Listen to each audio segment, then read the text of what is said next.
আসসালামু আলাইকুম। অন্য মঞ্চের আলাপচারিতায় আপনাদের সকলকে আমন্ত্রণ জানাচ্ছি। ভোট আসছে বাংলাদেশে ২৬ ফেব্রুয়ারির ১০-১২ তারিখ নাগাদ। নির্বাচন কমিশন কি আনুষ্ঠানিক ঘোষণা করেছে? যতদূর জানি করেনি। মানুষ এই তারিখটি জেনেছে অন্তর্বর্তী সরকারের প্রধান উপদেষ্টার কথায়। তবে তার কথা কতটা বিশ্বাসযোগ্য সে বিষয়ে একটা বড় সন্দেহ ইতিমধ্যেই তৈরি হয়ে গেছে সারা দেশে। যদিও তার প্রেস সচিব তথা সুপার চিফ অ্যাডভাইজার ডাস্টবিন সাফিক তিনি যখন বলেছেন যে পৃথিবীর কোনো শক্তি ফেব্রুয়ারির নির্বাচনকে আটকাতে পারবে না, তখন নির্বাচন হবে এটা ধরে নেওয়া যেতে পারে। নির্বাচনের সম্ভাবনা মাথায় রেখে নানান সংস্থা নেমে পড়েছে জরিপের কাজে। কোন দল কত ভোট পাবে, কত আসন পাবে, তার যোগ বিয়োগ গুণ ভাগ, এই সব কাজ। আর এই কাজ যেখানে মাঠে নেমে করার কথা, সেখানে বেশিরভাগ সমীক্ষক ঘরে বসেই সমীক্ষার কাজ সারেন। আর ঘরে বসে করা যখন, তখন সংখ্যা নিয়ে মাথা ঘামানোর কি দরকার? ১০,০০০ যা, ১০ কোটিও তাই। সকালবেলায় গতকাল সকালে এক ইউটিউবারের সমীক্ষা নজরে এলো। তিনি একটু বেশি স্মার্ট, বললেন ১০ কোটি মানুষকে নিয়ে সমীক্ষা করা হয়েছে বাংলাদেশে। তবে সে সমীক্ষাটা তিনি করেননি, করেছে নাকি কাতারের আল জাজিরা। ১০ কোটি মানুষকে নিয়ে সমীক্ষা চিন্তার বাইরে। স্বয়ং দানব কিংবা আলাদিনের আশ্চর্য প্রদীপের দৈত্য এসেও এই কাজটি করতে পারবেন না। সুতরাং এরকম উৎপটাং জরিপ সরিয়ে রেখে অন্তত আপাতভাবে বিশ্বাসযোগ্য জরিপ যারা করেছেন তাদের কথায় আসি। প্রসঙ্গত এটাও জানিয়ে রাখি, আল জাজিরার সাথে যোগাযোগ করে জানতে পারলাম যে তারা বাংলাদেশের ভোট নিয়ে বিভিন্ন জরিপ নিয়ে আলোচনা করেছে বটে, তবে নিজেরা কোনো জরিপ করেনি। তবে সুতরাং যেগুলো বিশ্বাসযোগ্য জরিপ বাংলাদেশে ভেতরে হয়েছে কিংবা তার বাইরে, সেই কথাগুলো আসি। তবে সে কথায় যাওয়ার আগে গোড়ার কথাটা বলে নেওয়া দরকার। জনমত সমীক্ষা বা ওপিনিয়ন পোল যে হুবহু মেলে তা নয়, তবে যারা ঘরে না বসে মাঠে নেমে কাজ করে তারা ভোটের প্যাটার্ন বা মানুষের মনের খবরটা পায় বলে তাদের জরিপ অনেকটা সত্যের কাছাকাছি পৌঁছবার সম্ভাবনা থাকে। বাংলাদেশের আগামী নির্বাচন নিয়ে সম্প্রতি বিভিন্ন জাতীয় ও আন্তর্জাতিক সংস্থা কয়েকটি উল্লেখযোগ্য জনমত জরিপ পরিচালনা করছে। এই জরিপগুলোর গোটা তিনেক আমি এখানে তুলে ধরছি। সানেম মানে south Asia network on economic modelling. এটা হচ্ছে তারা একটা জরিপ করেছেন মে ২০২৫-এ, এবং অ্যাকশন এড বাংলাদেশ, এই সানেম এবং অ্যাকশন এড বাংলাদেশের যৌথ উদ্যোগে পরিচালিত এই জরিপটি ২০০০ তরুণ ভোটারের মধ্যে সম্পন্ন হয়েছে। এই জরিপে দেখা যাচ্ছে যে যদি আওয়ামী লীগকে নির্বাচনে অংশগ্রহণের অনুমতি দেয়া হয়, তারা ১৫.০২% ভোট পেতে পারে। এটা উল্লেখযোগ্য যে দলটি বর্তমানে নিষিদ্ধ থাকা সত্ত্বেও তারা ১৫%-এর বেশি ভোট তারা পাচ্ছে।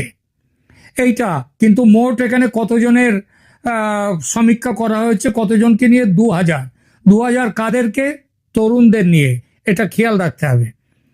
এরপরে ব্র্যাক বিআইজিডি জরিপ, তার কথা বলি।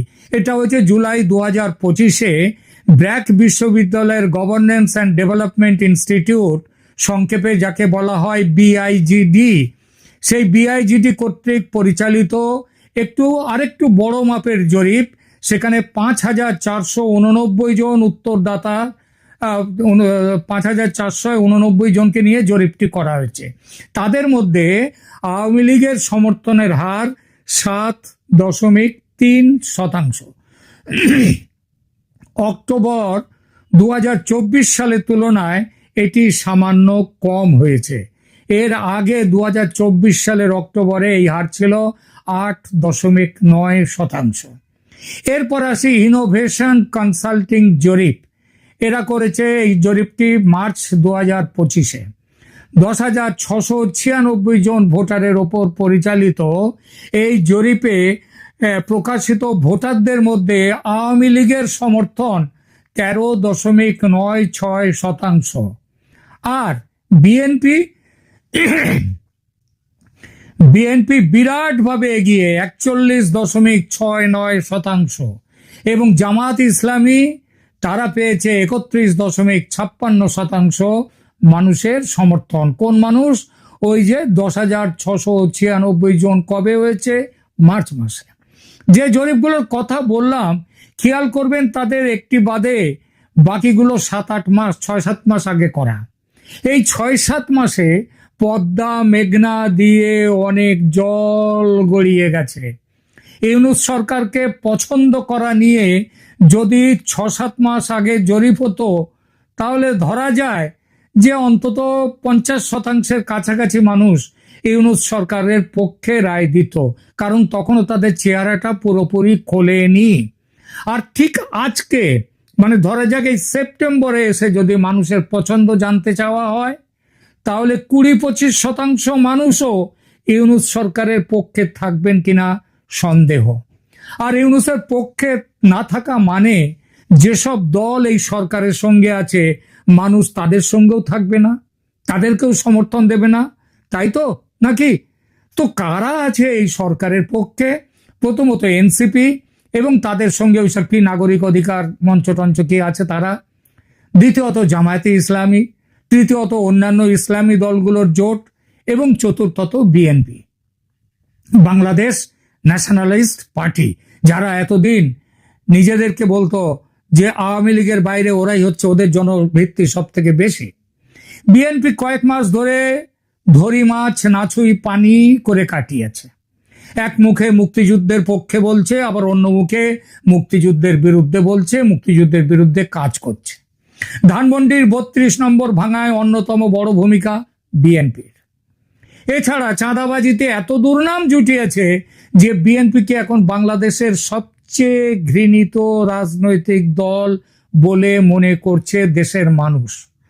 যেসব জরিপ সংস্থা বিএনপিকে 45-46% ভোট পাবে বলছেন, তারা ঠিক আজকের দিনে এই সেপ্টেম্বর 2025-এ ভোট হলে দেখতে পেতেন বিএনপি সর্বোচ্চ 15% ভোট পেলে নিজেদের ধন্য মনে করবে। এই মতটি আমার নয়, এই মতটা যে শুধু আমার তা নয়, ভারতের গোয়েন্দা সূত্র থেকে পাওয়া মতের কথা বলছি, পরে আসছি সে কথায়। কিংস পার্টি, বিএনপির পরে ধরি কিংস পার্টি এনসিপি, তারা বিপ্লবের নামে মানুষকে ধোঁকা দিয়ে দেশের যে সর্বনাশ করেছে, যেভাবে নিজেদের ক্ষমতালোভী, দুর্বৃত্ত ও দুর্নীতিবাজ হিসেবে প্রমাণিত করেছে, তাতে এই দলটি 5% ভোট পেলে নিজেদের ধন্য মনে করবে। আসি ইসলামী দলগুলোর জোট ও জামাত প্রসঙ্গে। নিজেদের মধ্যে আসন ভাগ বাটোয়ারা নিয়ে ঝগড়াঝাটির সম্ভাবনা থাকলেও শেষ পর্যন্ত তাদের মধ্যে জোট হবে, মানে জোট করতে হবে বলে, জোট করতেই হবে বাঁচতে গেলে, এটা বলছেন তথ্য অভিজ্ঞ মহল। এর বড় কারণ ইসলামী জোট ভোট, ইসলামী পক্ষে যে ভোট, পাকিস্তান বিরোধী ভোট এবং মুক্তিযুদ্ধের বিপক্ষের যে ভোট, সেই ভোট ভাগাভাগি হয়ে গেলে তাদের অবস্থা, মানে জামাতের অবস্থা যে শোচনীয় হবে এবং ওই ইসলামী জোট যারা আছে তাদের অবস্থা যে শোচনীয় হবে, এটা তারা ভোট যত এগিয়ে আসবে তত বুঝবেন। তাহলে যে বিপুল সংখ্যক ভোট হিসেবের মধ্যে এলো না, হিসেবের বাইরে পড়ে থাকলো, তাদের কি হবে? এই প্রসঙ্গে আমি মনে করি জুলাই 2025-এ ব্র্যাক বিশ্ববিদ্যালয়ের গভর্নেন্স অ্যান্ড ডেভেলপমেন্ট ইনস্টিটিউট বা BIGD, তারা যে জরিপটি করেছে সেটা সবচেয়ে নির্ভরযোগ্য। এই সর্বাধুনিক জরিপটি পাবলিক পালস মোটামুটি ঠিক মতো ধরেছে, যদিও খসড়া তালিকায় প্রকাশিত 12,61,00,000 ভোটারের মধ্যে মাত্র 5,489 জনকে নিয়ে যে জরিপ, সেটার বিশ্বাসযোগ্যতা নিয়ে প্রথমে একটা প্রশ্ন আসে। তবে একথাটাও বলা যায় যে ভাত ঠিক মতো হয়েছে কিনা জানতে গেলে যেমন হাড়ির একটা চাল টিপলেই বোঝা যায়, তেমনি বাংলাদেশ আজ এমন এক দুর্যোগের মধ্যে পড়েছে যে সেই দুর্যোগ কিভাবে দূর হবে তার উত্তরের অপশান বেশি নেই।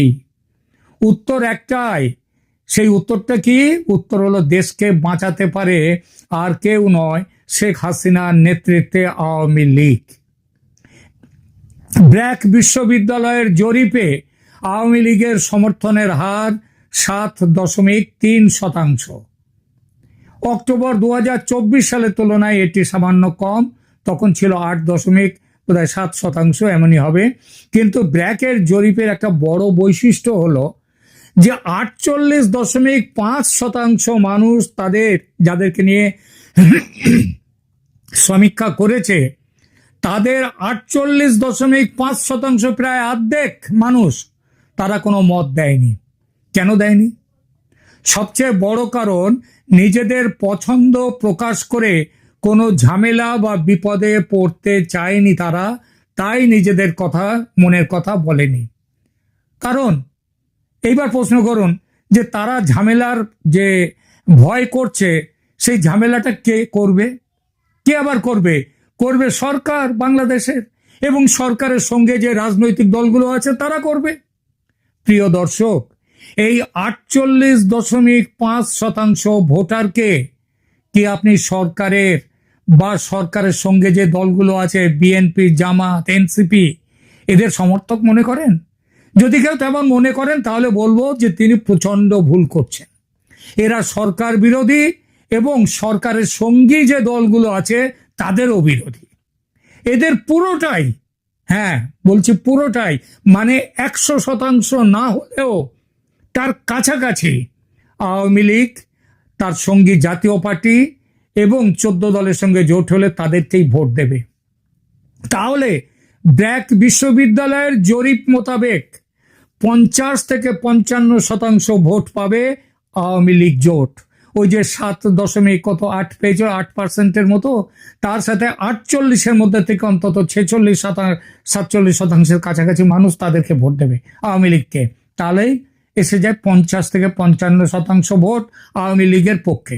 আর তার একটাই পরিণাম, কি পরিণাম? আওয়ামী লীগের পক্ষে ল্যান্ডস্লাইড ভিক্টরি।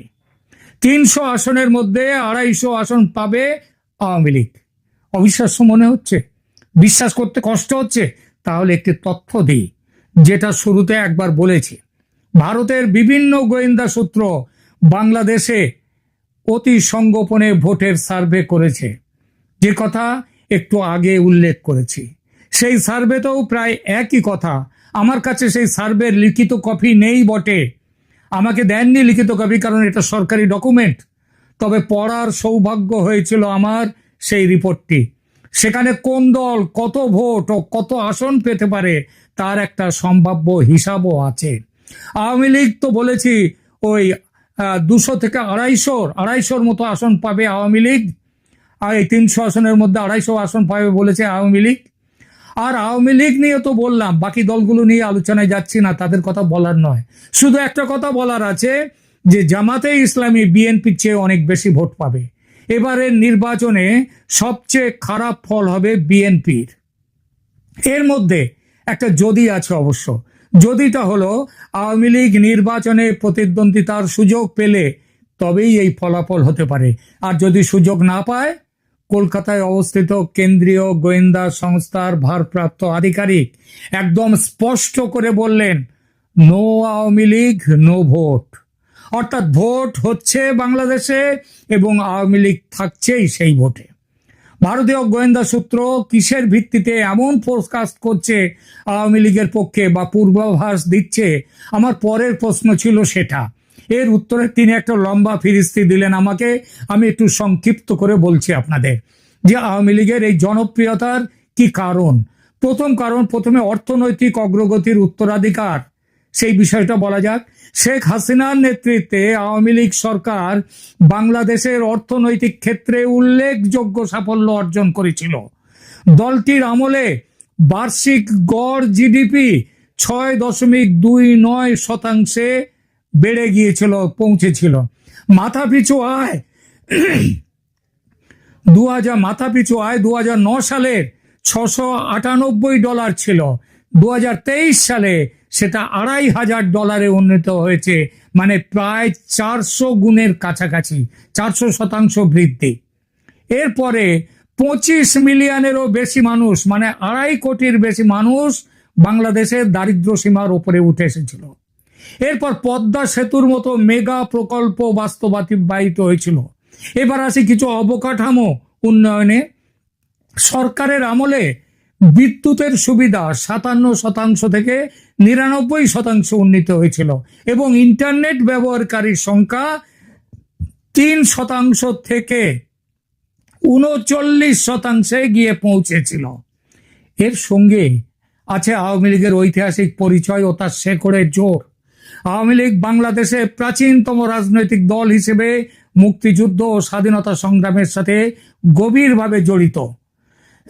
দলটির রয়েছে 1906 সাল থেকে শুরু হওয়া রাজনৈতিক, কবে থেকে? 1906 সাল থেকে তার রাজনৈতিক উত্তরাধিকার। বঙ্গবন্ধু শেখ মুজিবুর রহমানের নেতৃত্বে মুক্তিযুদ্ধে প্রত্যক্ষ ভূমিকা এই দলটির। আর ধর্মনিরপেক্ষ প্রগতিশীল রাজনৈতিক মূল্যবোধের প্রতিনিধিত্ব বাংলাদেশে করে এই দলটি।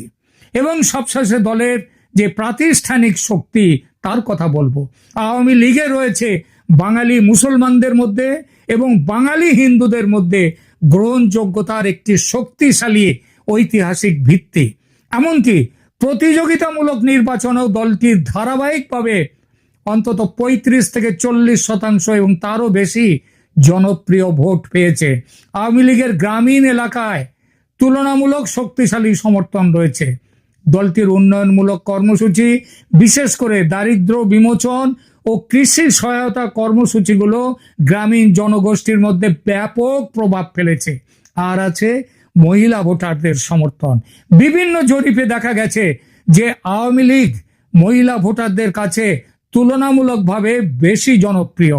দলটি নারীর ক্ষমতায়ন ও সামাজিক নিরাপত্তা কর্মসূচিগুলো দলটি যেগুলো নিয়েছে এটাই তার কারণ। আর এই সব কিছু মিলিয়ে আওয়ামী লীগ 26 ফেব্রুয়ারির ভোটে অপ্রতিরোধ্য।